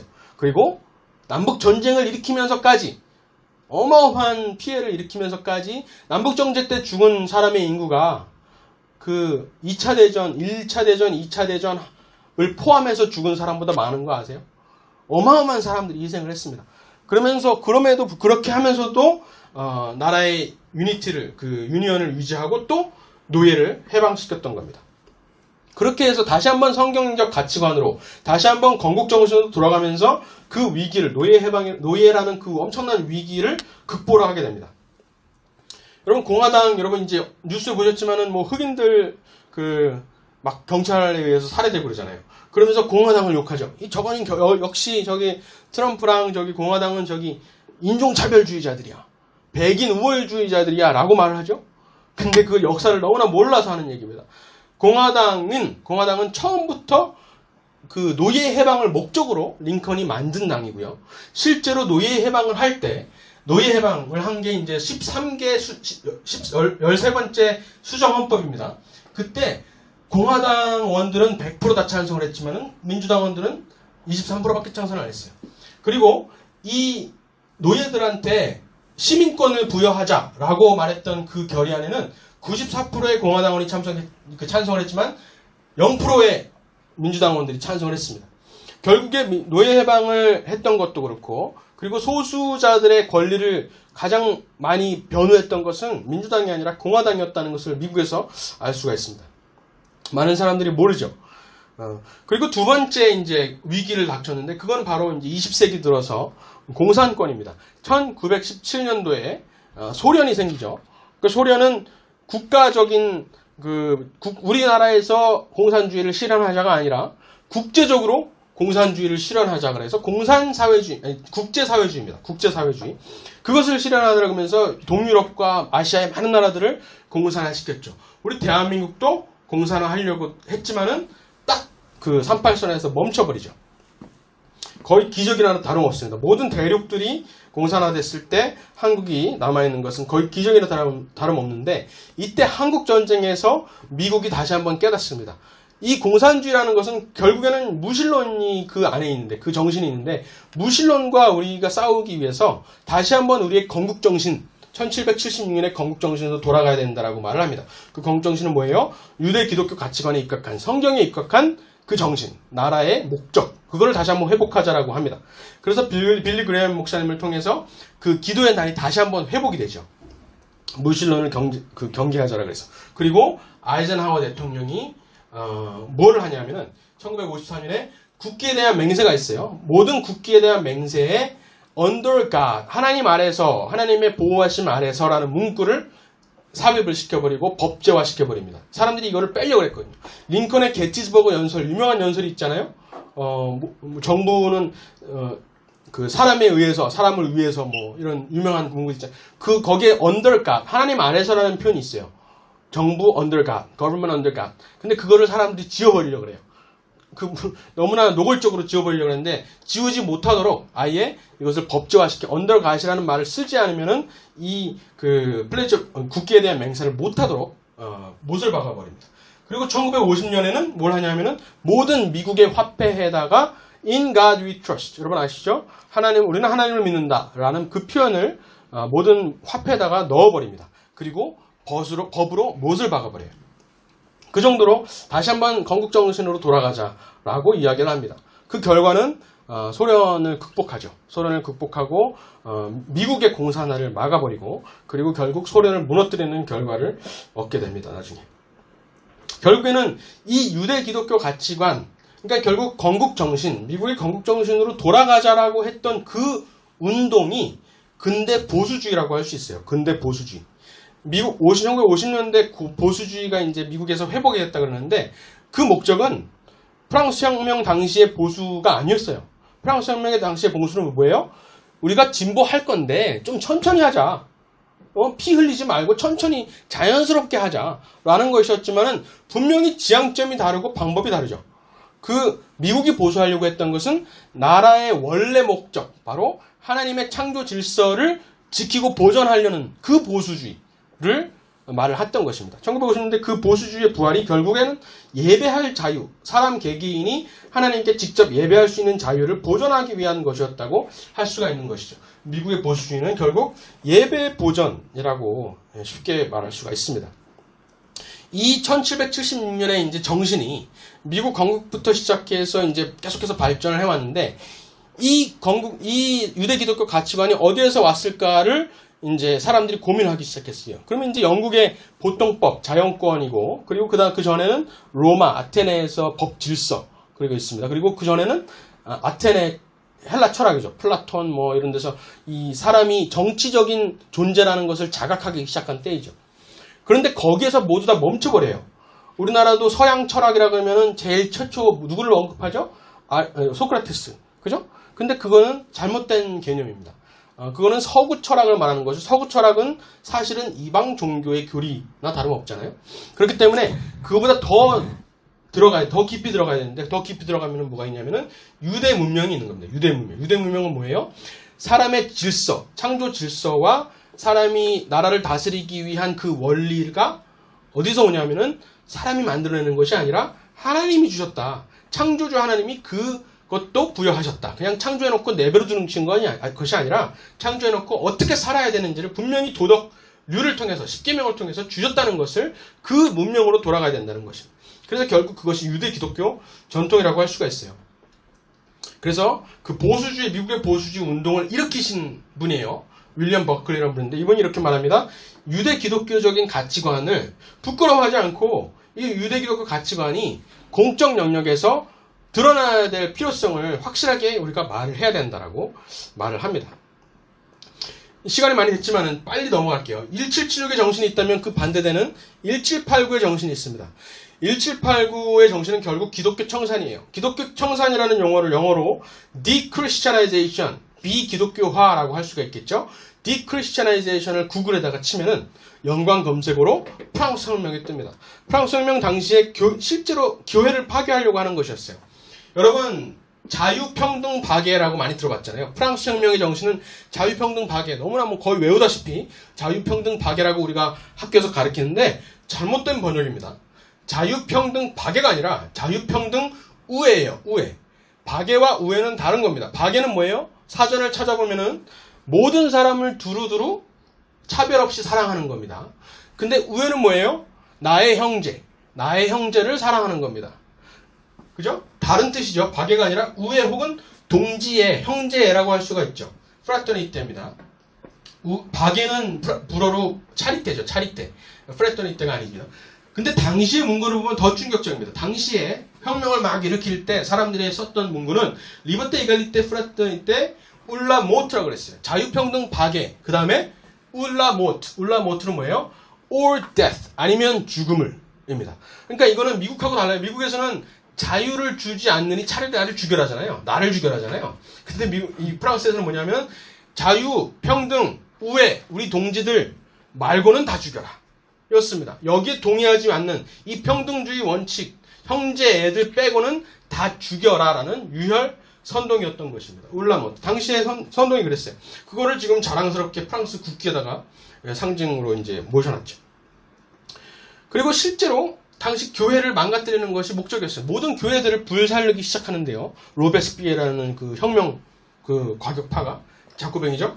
자코뱅 혁파가 모든 교회를 불태우다가 노트르담 성전이 있어요. 너무나 웅장해요. 그때 당시에 지금도 수백 년 됐지만 그때도 수백 년 된 어마어마한 웅장한 그 노트르담 성당인데 노트르담 성당을 불태우려고 그러다가 너무나 중요한 유적이잖아요. 그래서 불태우지 말고 여기다가 기독교만 빼버리자. 교회는 그대로 놔두고 기독교의 교리와 기독교의 상징물을 다 빼버리고 우리가 생각하는 신을 거기다 올려놓자. 그 사람들이 생각했던 신은 뭘까요? 사람의 이성, 인간의 이성을 십자가 대신에 예수님 대신에 올려놓자라 그래서 모든 교회들을 이성의 신전으로 바꿔놓습니다. 이성의 신전. 실제로 프랑스에 아직까지도 오래된 건축물들, 교회 건축물들을 가보면은 이 문구가 써있어요. 프랑스 혁명 당시에 써놓은 그 문구입니다. 리버테 에갈리테 프라터니테 자유평등 그 우애라는 말이 써있고 그게 뭐라고 되냐면 템플 델라 레송 에텔라 필로소피 사람의 이성과 철학의 신전. 그러니까 결국에는 그리스 헬라 철학의 여신을 섬기는 거예요. 그리스 헬라 철학의 여신을 섬기는 겁니다. 여기 사진 보시면은 교회를 완전 탈바꿈하는 겁니다. 교회 가가지고 성직자들과 성도들을 다 죽입니다. 반토막을 내서 죽이고 거기 올라가가지고 여기 강제상에 올라가가지고 낭독을 하는데 뭘 낭독하느냐면 성경을 낭독하는 게 아니라 철학가들의 문헌들을 낭독을 합니다. 그 당시에 유명했던 사람이 가장 많이 읽혔던 게 볼테르입니다. 볼테르를 말고 거기 위에 결국에는 사람들이 뭔가 숭배를 해야 되거든요. 그래서 여신을 올려놓습니다. 헬라 철학의 여신을 상징하는 어떤 여자를 딱 올려놓는데 누구를 올려놓냐? 어떤 여자를 선택했을까? 또 보면은 재밌는 게 뭐냐면은 그 지역에서 가장 유명한 창녀를 거기다 올려놓는 거예요. 그러니까 결국에는 교회를 비기독교 정도가 아니라 교회를 모독하고 교회를 말살시키려고 하고 기독교의 교리를 망가뜨리려고 하는 목적이 있었다는 겁니다. 이 프랑스 혁명에. 그 프랑스 혁명의 결과물이 뭐냐 하면은 마르크스입니다. 마르크스가 무신론자라고 알려져 있고 무신론에 기반한 철학을 만들어서 사회주의를 만들었다고 우리가 보통 알고 있잖아요. 근데 마르크스는 결코 무신론자가 아니었어요. 하나님을 알고 있었습니다. 하나님을 알았는데 하나님을 섬긴 게 아니라 하나님을 대적했던 것이에요. 적그리스도적인 생각을 가지고 있었던 것이죠. 마르크스가 100개 정도의 책을 썼다고 우리가 알려져 있습니다. 그런데 공산권에서 공개되어 있는 책은 14권밖에 안 돼요. 그러면 90여 권에 달하는 그 책이 무슨 책들이었을까? 찾아보면은 다 사탄 숭배적인 내용입니다. 사탄 숭배하는 내용. 그 중에 대표적으로 뭐가 있냐면은 울라넴이라는 희곡이 있어요. 다 완성을 못했지만 어쨌든 희곡, 마르크스의 유명한 대표작 희곡입니다. 근데 울라넴이라는 말부터 어디서 나왔냐면 임마누엘을 뒤집어서 발음하면 울라넴이 됩니다. 그 당시 이제 이 사람의 말로. 그래서 결국에는 임마누엘, 기독교의 교리들과 기독교의 발언들과 기독교의 성경 말씀들을 다 뒤집어서 하는 것이 어디에 관습이냐면 사탄 숭배 교회에서 하던 그 관습이었거든요. 예를 들어서 간대상도 뒤집어 놓고, 교회 십자가도 뒤집어 놓고, 촛대나 이런 것도 다 뒤집어 놓고, 이런 식으로 하는 게 그 사탄 숭배 교회에서 하던 행동이에요. 거기에 그 방식대로 그 여러 가지 기독교에서 쓰는 용어들을 뒤집어가지고 모독하는 내용입니다. 이 내용은 더 끔찍합니다. 사실은 저도 이제 읽다가 이 소름이 돋아서 너무 끔찍해서 음직하고 그래서 더 이상 읽지를 못했는데 내용을 보면은 결국 사탄을 숭배하는 내용입니다. 사탄과 나는 거래를 했다는 표현도 있어요. 더 피들러라는 마르크스가 쓴 시가 있는데요. 거기 보면 나는 사탄과 그것을 바꿔왔다. 나는 사탄과 뭔가를 거래를 했다. 뭐를 거래해요? 인간의 영혼을 찔러 죽이는 창을 사탄으로부터 얻었다. 이런 말을 합니다. 다른 휴먼 프라이드라는 다른 시를 보면은 나는 경멸한 마음으로 세상에 도전한다. 나는 조물주와 동등하다. 라고 이제 말을 합니다. 결국 사람이 신의 자리를 취하려고 했던 그것이 결국 사회주의라는 것을 알 수가 있습니다. 그래서 마르크스의 그 정신에 입각해서 다시 한번 프랑스 혁명이 실패를 했잖아요. 근데 다시 한번 마르크스가 그 사회주의를 정립하고 나서 그럼 사회주의 원칙으로 다시 한번 프랑스 혁명을 일으켜보자 해가지고 1871년에 파리 봉기가 일어납니다. 파리가 다 불타죠. 그때 사람들이 내세웠던 구호가 뭔지 아세요? 하나님을 증오하는 것이 지혜의 근본이다. 이건 뭐죠? 잠언 1장 말씀을 뒤집은 겁니다. 잠언 1장에 하나님을 경외하는 것이 지혜의 근본이다라고 했던 그 말씀을 뒤집어가지고 기독교를 조롱하면서 시작했던 것이 또 파리 봉기입니다. 그리고 잠언 1장을 더 들여다보면 너무 재밌어요. 잠언 1장에서 결국 잠언 1장이 뭐죠? 악한 사람들을 경계해라. 하나님을 두려워하는 것이 지혜의 근본이다라고 말하는 거잖아요. 어떠한 악한 사람들이 있다는 것을 쭉 나열을 합니다. 그 중에 가장 처음으로 경계하라라고 말했던 그 악한 자가 누구냐면은 사회주의자들이었어요. 볼까요? 우리가 함께 가자. 우리가 가만히 엎드렸다가 사람들의 피해를 흘리자. 무고한 자들을 죽이자. 수올로 그들을 산채로 삼키자라고 말을 하는데 그 사람들이 뭐라 그러면서 사람들을 속이냐 하면은 너는 우리와 함께 제비를 뽑아서 우리가 함께 전대 하나만 두자라고 말합니다. 전대 하나만 두자라고 그 사람들이 속일 거라는 거예요. 그 사람들을 경계하라는 거예요. 전대하면 하나만이 뭐죠? 돈주머니. 돈주머니를 하나만 두자. 사람을 뽑되 돈주머니 하나만 두고 같이 쓰자. 라고 하면서 속일 거라는 겁니다. 경계해라. 제일 처음으로 경계하라고 했던 자문의 1장에 나오는 그게 바로 사회주의였다는 것이에요. 공산주의라고도 할 수 있죠. 그 1789의 정신, 그 프랑스를 말하는 게 아니라 그 교회를 파괴하려고 했던 그 바벨탑의 정신이 계속해서 이어지고 있습니다. 1917년에 소련, 볼셰비키 혁명을 통해서 소련 공산주의가 태어나고 1949년에 중국 공산당이 일어납니다. 그리고 1948년에 태어난 김일성 그 북한이 1950년에 남한도, 대한민국도 공산화시키기 위해서 시도를 하죠. 미국 때문에 결국 뭉치죠. 그리고 1968년도에 성혁명이라고 일어나는데 그때 이제 여러 가지 상조 질서를 역행하는 것들이 막 나옵니다. 성혁명이 어떻게 시작되는지 여러분 아주 재밌어요. 여학생들이 남학생 기숙사, 남자 대학교 기숙사에 들어가고 싶은 거예요, 밤에. 그러니까는 물란하게 성 파티를 하고 싶고 프리섹스를 하고 싶은데 나름대로 커퓨가 있을 거 아니에요? 커퓨 그 통제가 있을 거 아니에요? 거기에 반항해서 시작된 게 68년 혁명입니다. 얼마나 저질인지 알 수가 있죠. 근데 그 당시에 구호가 뭐냐면 모든 윤리를 폐지하라거든요. 모든 윤리, 나를 속박하고 있는 모든 윤리를 폐지하라 라고 했던 게 어디 나오냐면 공산당 선언에 나옵니다. 마르크스가 썼던 공산당 선언에 나옵니다. 그리고 그 인본주의, 사람 중심의 세계관의 절정에 달한 게 바로 북한입니다. 북한의 그 헌법에 보면은 사람 중심의 세계관에 입각해서 혁명사상을 말한다고 말을 하고 있고요. 그리고 프랑스 혁명 때는 사람이 이성을 올려놨잖아요. 근데 결국에는 어떤 형상이 필요하기 때문에 헬라 철학의 여신을 올려놨죠. 근데 북한에서는 헬라 철학의 여식이 아니라 이성을 상징하는 뭘 올려놓냐면 백두혈통을 올려놓는 겁니다. 수령, 김일성과 김정일과 김정은을 올려놓는 겁니다.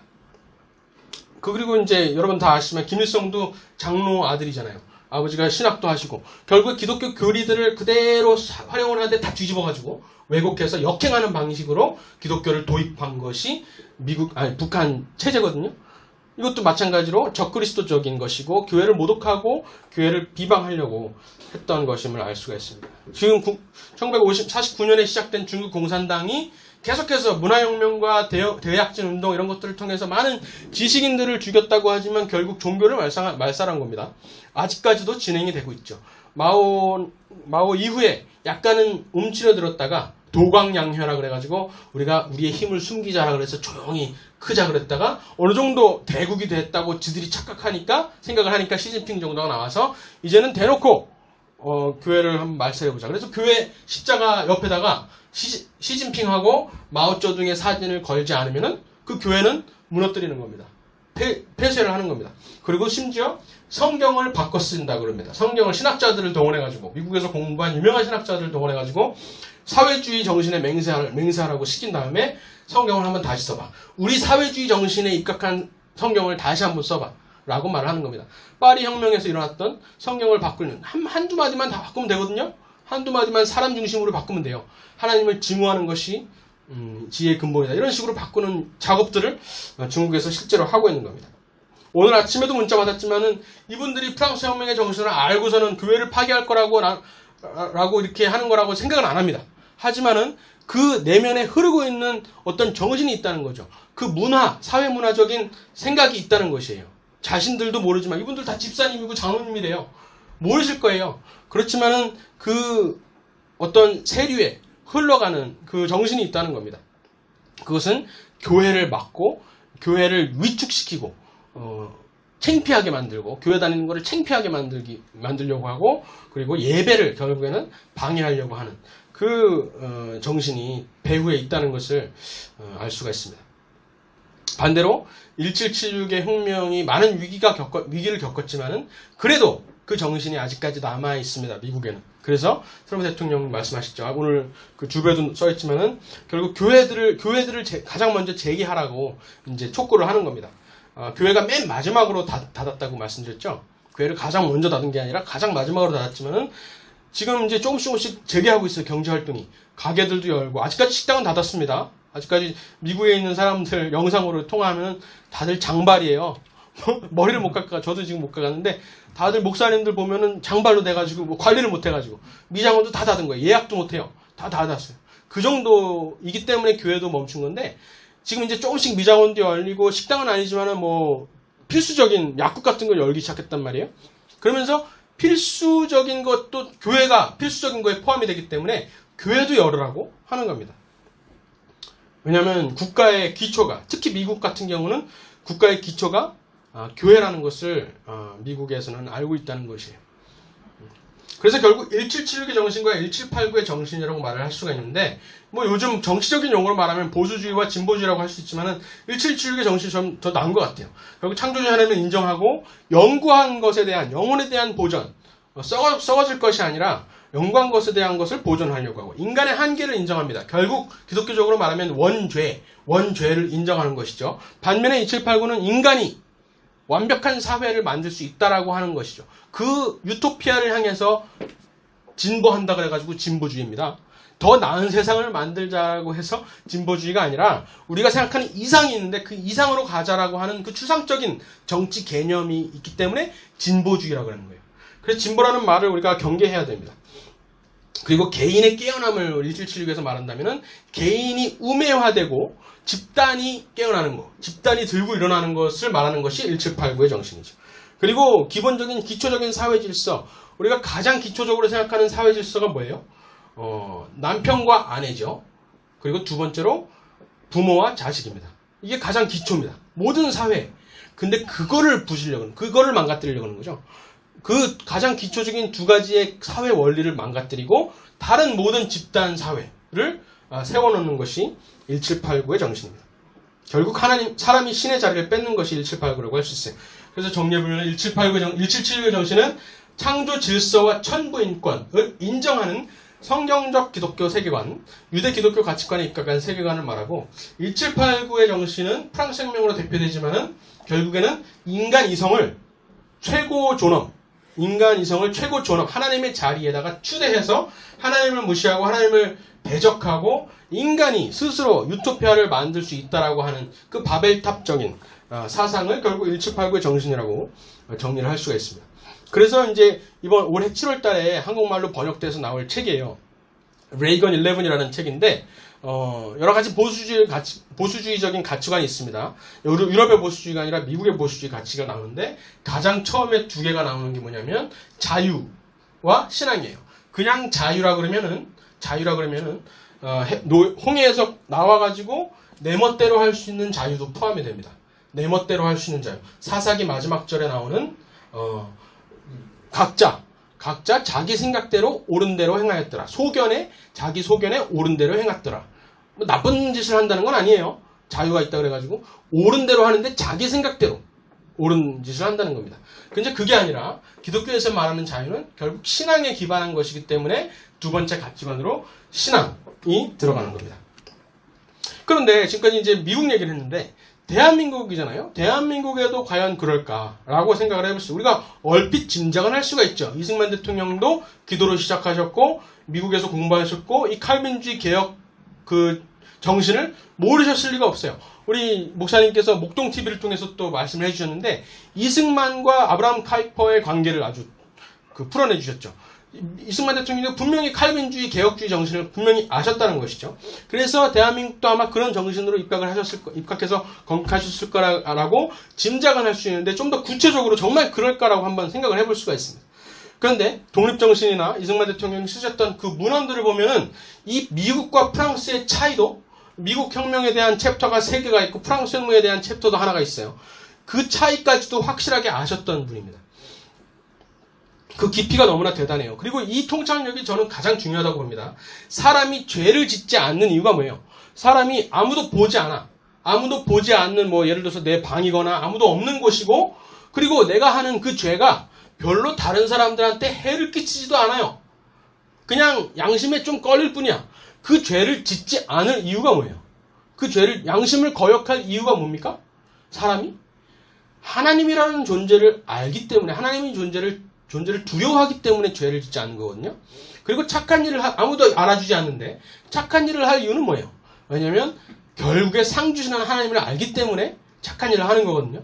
그 진리를 깨달은 겁니다. 결국 도덕이라는 도덕이라는 옳고 그름을 판단하는 사람의 도덕 기준이 결국 하나님을 인정하는 데서 나온다는 겁니다. 그 사실을 이승만 대통령은 알았던 것이에요. 감옥에서, 한성 감옥에서 깨달았던. 그래서 독립정신 말미에 이 말이 나옵니다.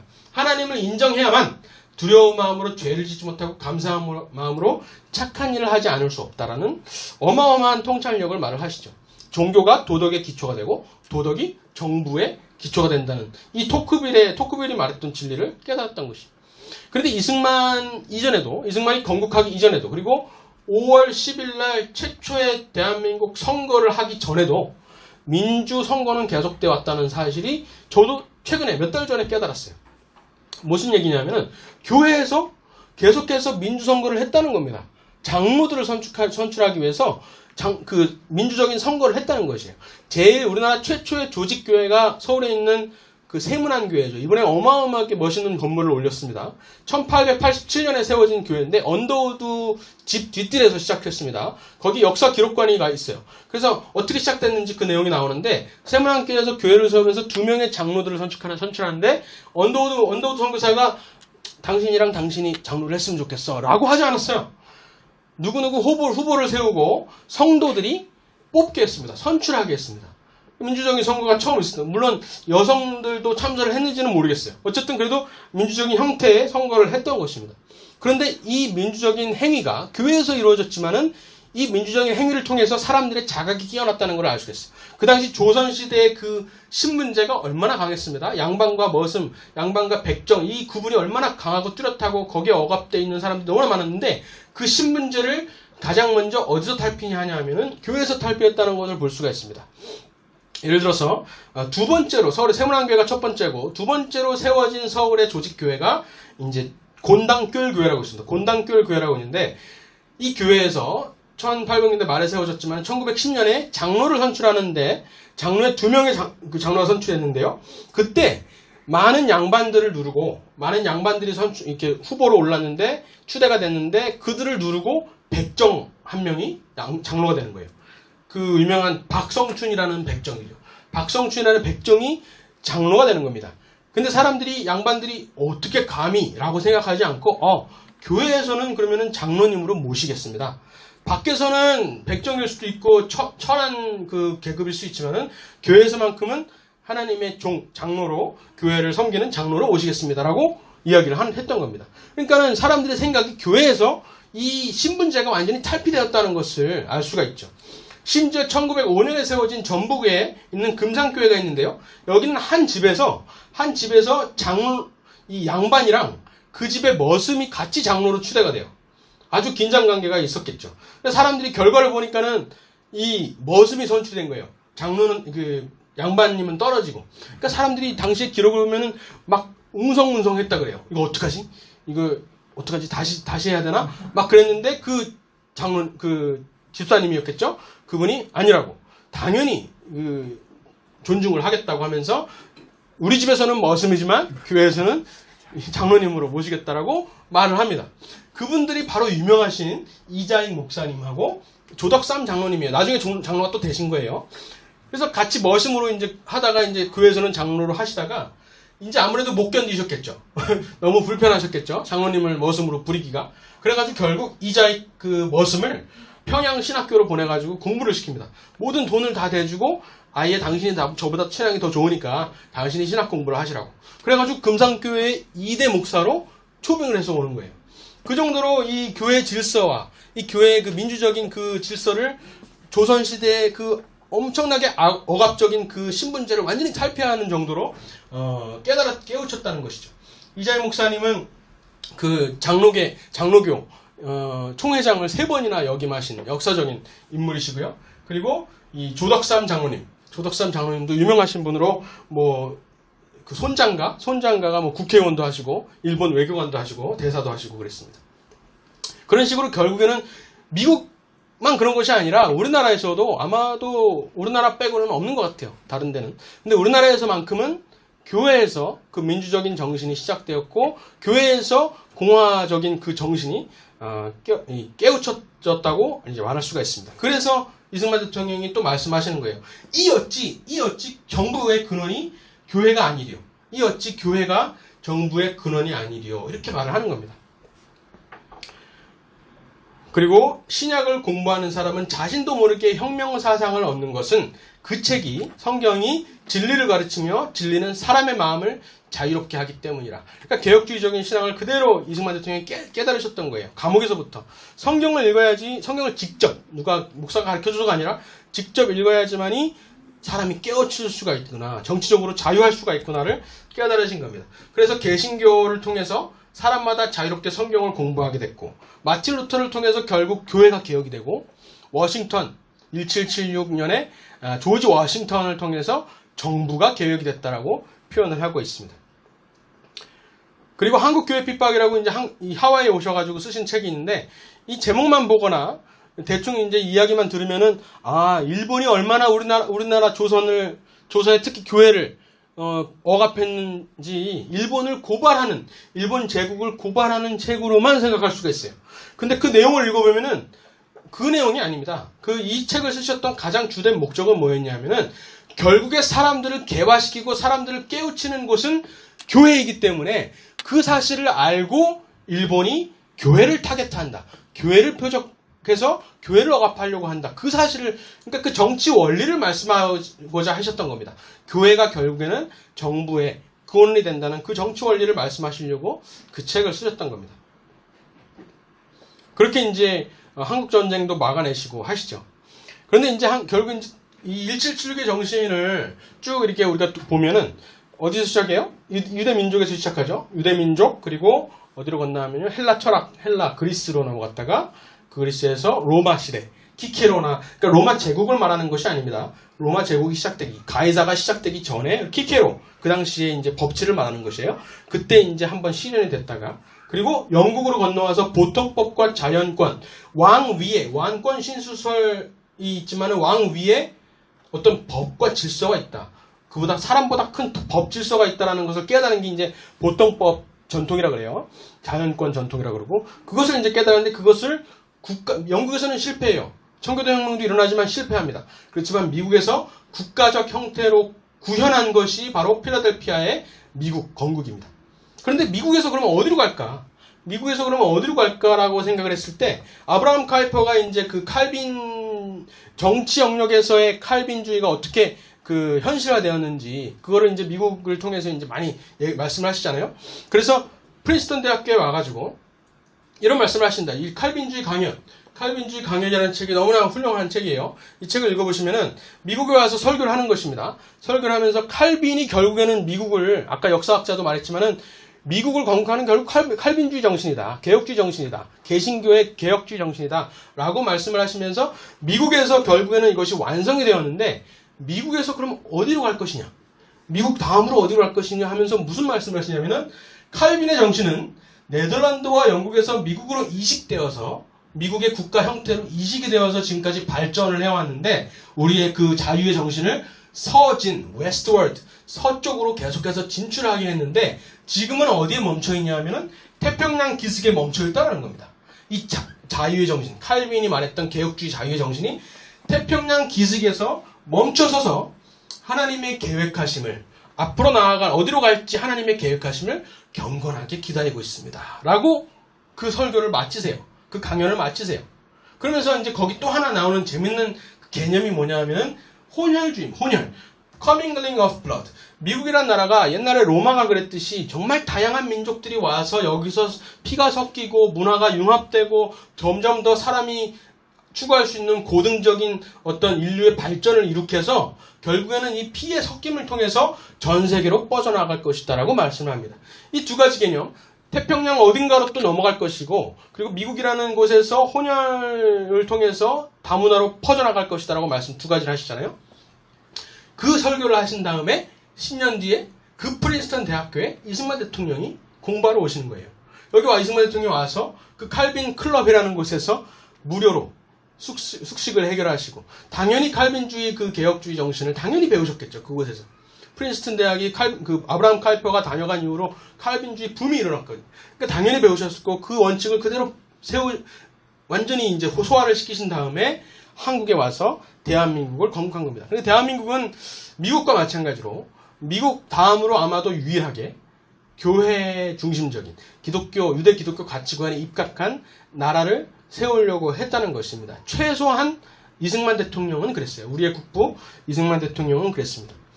거기에 이제 우리 대한민국 교회의 역할이 있는 거예요. 교회의 역할이 여기서 있는. 교회에서 민주주의 정신이 시작됐던 것처럼, 미국에서 시작된 것처럼, 우리나라도 그런데 다시 한번 이 민주주의의 정신과 공화국의 원리, 이런 것들을 잊어버리고, 하나님이 주신 권리를 보호하는 것이 정부의 목적인데 그 목적을 잊어버리고, 1789의 정신을 자꾸 답습하려고 하고 있어요.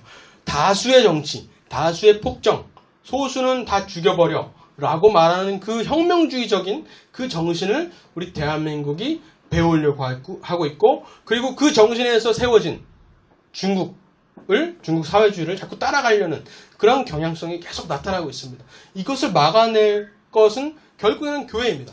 교회들이 깨어나서 이러한 문제들, 여러 가지 교회를 억압하려고 하는 그 문제들에 대해서 우리가 살려고 우리도 좀 살게 해줘 라고 해서 싸우는 것이 아니라, 민주주의의 원칙이 거기에 담겨있기 때문에 우리가 싸워야 되는 거예요. 거기에 담겨있기 때문에 교회가 결국에는 정부, 이 대한민국의 근간이기 때문에 싸워야 되는 겁니다. 이기적인 마음에 싸우는 것이 아니라, 우리 교회도 좀 숨쉴 공간을 줘라고 해서 싸우는 것이 아니라, 우리 교인들이 핍박당하는 것은 너무나 당연한 것이죠.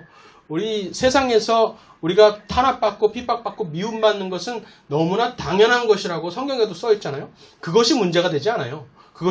이런 문자 받는 것이 문제가 되지 않지만은, 나라가, 대한민국의 근간이 결국 교회에서 시작됐고 하나님을 믿는 유대기독교적인 정신에서 시작되었는데, 그것이 무너뜨리려고 하는 것에 대해서, 왜냐하면 그렇게 되면은 개개인이 하나님을 만날 수 있는 통로가 없어지는 거잖아요.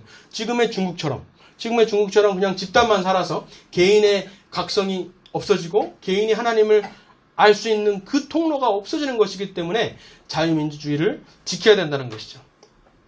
홍콩도 봐도 마찬가지입니다. 홍콩 모든 집단적인 움직임에는 1776의 정신과 1789의 정신이 공존을 합니다. 왜냐하면 집단주의가 위험한 것이거든요. 저도 이제 많이 걱정을 했어요. 홍콩이 사람들이 어마어마한, 특히 젊은 애들이 막 일어나가지고 막 무리를 이끌면서 막 행진을 할 때 걱정이 되더라고요. 이것이 또 하나의 어떤 프랑스 혁명적인 어떤 집단주의에 기댄 그런 정신이 아닐까. 아니면 정말 개개인이 깨어나서 정말 자유를 포기고 하지 못하겠다는 그런 미국 건국의 정신으로 지금 일어나는 것일까. 그래서 많이 공부를 해봤는데, 둘 다의 위험이 아직까지도 있지만은, 그렇지만은 역시 1776의 정신을 따르고 있다는 것이 여러 곳에서 포착이 됩니다. 특히 이 사람들이 부르는 그 행진곡 같은 것이 있죠? 그런 것들이 처음에는 프랑스 혁명에서 썼던 그런 곡들, 프랑스 혁명을 대표하는 곡들, 레미제라블을 대표곡, 뭐 이런 것들을 막 불렀었어요. 그런데 그것이 바뀝니다, 나중에 어떤 무명의 작곡가가 작곡을 하는데, 미국의 국가와 영국의 국가를 참조해서 국가를 만듭니다. 그래서 그 국가를 지금은 부르고 있고요. 그리고 이 사람들이 외치는 구호들, 그런 것들을 봐도, 미국 국기를 놓는 것만 봐도 이 사람들이 다 알지는 못해도 그래도 1776의 정신이나 어떤 개인의 자유를 중시하고 종교의 자유를 중시하는 그 자유를 이야기하고 있구나라는 것을 우리가 엿볼 수가 있습니다. 그리고 가장 중요한 것이 바로 이 구호입니다. 천멸중공, 하늘이 중국 공산당을 벌하실 것이다, 멸하실 것이다라고 하는 이 구호가 사실은 저는 굉장히 희망적으로 느꼈어요. 사실은 중국의 일부거든요. 일부입니다. 영국이 포기했어요. 너무나 아쉬운 포기였지만은 어쨌든 포기했고, 적어도 2047년에는 완전한 중국으로 통합되는 그 수순으로 가고 있습니다. 어차피 그것을 못 기다려서 빨리 앞당기려고 하는 게 이제 중국의 그 야비한 그 속셈이지만은, 어쨌든 홍콩은 중국의 일부나 마찬가지인데, 그 중국의 일부에서 이런 목소리가 나온다는 것은 어마어마한 사건이 아닐 수가, 천멸중공이라는 말이 나온다는 것은 어마어마한 사건이 아닐 수가 없습니다. 그리고 그저께인가요? 트럼프 대통령이 이제 말씀하셨죠. 홍콩의 특별 지위를 없애버리겠다. 홍콩의 특별 지위, 홍콩은 중국의 일부지만 특별 지위를 가지고 있어요. 거의 자유국이나 마찬가지로 미국과 거래를 합니다. 그래가지고 중국에 유입되는 모든 해외 자본의 60%에서 70%가 홍콩을 통해서 들어갑니다. 그래서 홍콩이라는 문이 열려있기 때문에 중국 공산당이 건재할 수가 있는 것이거든요. 홍콩을 닫아야 됩니다. 그래가지고 이 사람들이, 이 어린아이들이 외치는 구호가 이거예요. 미국한테 미국한테 드리는 편지가 있었어요. 그때 했던 말이 홍콩을 제재하세요. 홍콩을 특별지휘국이라고 더 이상 하지 말고 중국의 일부로 보고 홍콩도 중국을 제재하듯이 홍콩도 제재하세요라고 담대하게 말하고 있는 거예요. 그렇게 되면 어떡하죠? 자기 부모님들, 자기 사업이 다 망해요. 홍콩이 다 망해요. 관광객들이 끊기고 거래가 끊기고 그럼에도 불구하고 차라리 우리가 불살라져서 우리가 장작이 되어서 공산당을 태워버리는 것이 우리의 사명입니다라고 홍콩의 그 시위인들이 말을 하고 있는 겁니다. 그러니까 그것만 봐도 이 구호만 봐도 이 사람들이 어떤 정신을 따르고 있는지를 어느 정도 엿볼 수가 있습니다. 1776년에 자유라는 것을 알 수가 있습니다.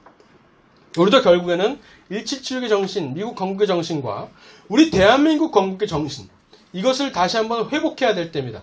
미국이 노예 해방을 못해서 그리고 노예 해방이 점점 더 어떻게 거스를 수가 없는 어떤 거세가 되어버렸죠. 거대한 세류가 되어버렸죠. 그래가지고 거기에 타협하려고 그랬을 때 그것을 아니다. 노예 해방시켜야 된다라고 말했던 것이 누구죠? 교회였습니다. 아브라함 링컨이 성경에 입각해서 그렇게 말했습니다. 우리 대한민국도 건국을 했는데 건국은 반쪽 건국이었어요. 반쪽 건국. 북한 동포들을 해방하지 못한 건국이었습니다. 그래가지고 이승만 대통령이 아파있고 300명의 의원들을 뽑아야 되는데 200명만 뽑고 100명의 공석을 남겨둔 겁니다. 그 공석은 북한에서 뽑힌 사람들로 채워져야 될 공석을 남겨둔 거예요. 지금 여의도 국회에 있죠? 국회 의사당을 지을 때도 북한이 열렸을 때 북한의 의원들도 들어와야 되기 때문에 일부러 더 크게 지은 거거든요. 큰 부지를 사가지고. 그 정도로 대한민국의 완성은 북한의 노예들을 북한 동포들을 해방시켜야지 완성이 되는 것입니다. 미국의 건국과 마찬가지예요. 미국은 다시 한번 건국 정신으로 돌아감을 통해서 노예들을 해방시켰고요. 우리 대한민국도 다시 한번 우리 1948년에 이승만 대통령이 성경에 입각해서 세우신 이 건국 정신을 다시 한번 회복시켜야지 북한을 해방시킬 수가 있습니다. 그래야지 또 건국이 완성되는 것이고요. 그리고 미국이 두 번째로 닥쳤던 그 위기가 공산주의죠. 우리 대한민국도 공산주의, 사회주의의 위기를 너무나 공산주의라는 이름으로 들어오진 않습니다. 그렇지만은 어떤 페미니즘이나 어떤 젠더 주류화 이런 이름들을 PC 이런 이름들을 통해서 우리 사회로 계속해서 들어오고 있습니다. 네오 마크시즘이라고 할 수 있죠. 한말로 하면. 결국에는 그 사회주의 정신이고 교회를 파괴하려는 그 정신들이 우리 곳곳에서 우리 학교는 물론이고 모든 대학교에 거의 다 물들어 있습니다. 거기에 대항해서 교회가 싸워야 되는 것입니다. 결국에는 그러기 위해서는 성경이 회복돼야 되고 이 사실을 또 알기 때문에 가장 먼저 교회를 공격하는 것이에요. 일본이 그랬던 것처럼 사회주의 세력도 결국에는 교회와 성도들을 공격하는 것입니다. 창피하게 만들고 위축시키고 사실 코로나 예방하는 것도 가장 성공적으로 했던 곳이 교회인데 가장 성공적으로 방역을 했던 곳이 교회라는 것이 드러나는데 그 사례들은 부각을 안 시키고 계속해서 교회를 탄압하려고 하고 있죠. 우리 신학교도 마찬가지입니다. 교회 목회자들을 양성하는 신학교를 무너뜨리려고 그러죠. 가장 바른 말을 하고 당연한 말을 하는 그 정신대 교수님을 해임을 시켜버리는 너무나 말도 안 되는 일들이 일어나고 있는데 1789의 정신에 지배되고 있는 것이에요. 그분들이 알지는 못하지만 1789 교회 파괴하려는 교회 말살 정신에 지배당하고 있는 겁니다. 그래서 더욱더 우리가 교회가 깨워서 1776의 정신과 1948의 정신을 회복시켜야 되는 것입니다.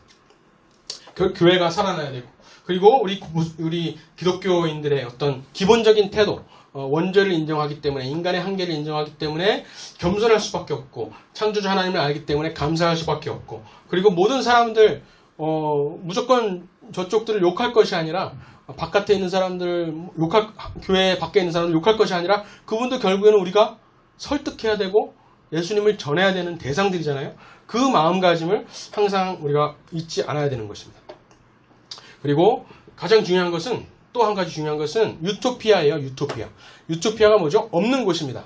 좌파들은 혹은 1789의 정신을 따르는 사람들은 항상 바라보고 있는 이상이 있습니다.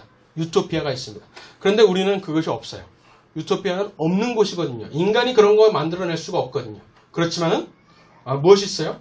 천국 소망이 있습니다. 예수님이 재림하시고 그리고 하나님의 왕국이 오실 것을 우리는 알고 있고 그것을 믿는 믿음이 우리에게 되게 중요합니다. 이 세상에서 예를 들어서 쉽게 말해서 보수나 우파들의 세계를 만들어 보겠다고 하기 시작하면은 굉장히 위험한 또 하나의 1789의 정신으로 돌아갈 수가 있어요. 그래서 우리는 이 땅에서 유토피아를 만들려고 하는 것이 아니라 어떤 기독교 왕국을 만들려고 하는 것이 아니라 오직 그것은 예수님이 다시 오셔야만이 이루어질 수 있는 것이기 때문에 그 겸손함을 우리가 계속해서 유지하면서 이 1776의 정신을 회복했으면 좋겠습니다. 결국 교회에서 해야 된다는 것이죠. 교회가 결국 소망이라는 이야기입니다. 제가 기도하고 들어가도록 하겠습니다.